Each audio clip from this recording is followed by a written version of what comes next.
माननीय आमचे प्रभारी चन्नीथाला साहेबांनी जे सांगितलं त्याच्यामध्ये महाविकास आघाडी म्हणूनच महाराष्ट्रामध्ये आम्ही निवडणुकीला पुढे जाऊ आणि जो अजेंडा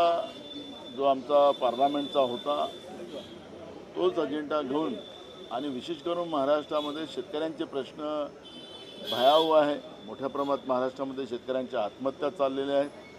बेरोजगारी मोठ्या प्रमाणात महाराष्ट्रामध्ये वाढलेली आहे, गरिबीचं प्रमाण मोठ्या प्रमाणात वाढलेलं आहे,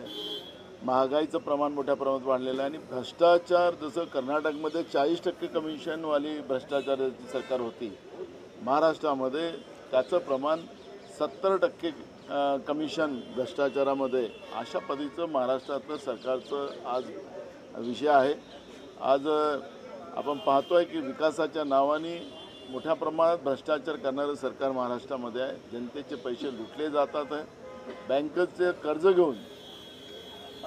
मोठ्या प्रमाणात योजना दाखवतात, कागदावर दाखवतात आणि त्याचा परिणाम पण सुद्धा आपण आता परवा पाहिलं आपण की अटल सेतूमध्ये सुद्धा रस्त्याला तडे गेलेले आहेत असं चित्र आपण पाहतो आहे। राज्यामध्ये अनेक याच्यामध्ये समृद्धी मार्गामध्ये झालेला भ्रष्टाचार असे खूप उदाहरणं आपल्याला सांगता येईल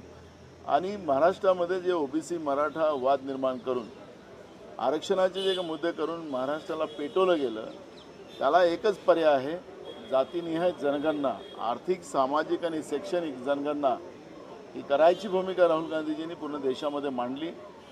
तोच विषय घेऊन आम्ही या आरक्षणाचे प्रश्न जे भाजपने भडकवून ठेवलेले आहे महाराष्ट्रामध्ये, जातीमध्ये वाद निर्माण करून ठेवलेला आहे, हे सगळे मुद्दे घेऊन आम्ही जनतेच्या समोर जाऊ अशी भूमिका आजच्या मीटिंगला झाली आणि मी तुम्हाला विश्वासानं सांगतो की महाराष्ट्रामध्ये बहुमताचं महाविकास आघाडीचं सरकार येईल अशा पद्धतीचं चित्र आज महाराष्ट्रामध्ये आहे।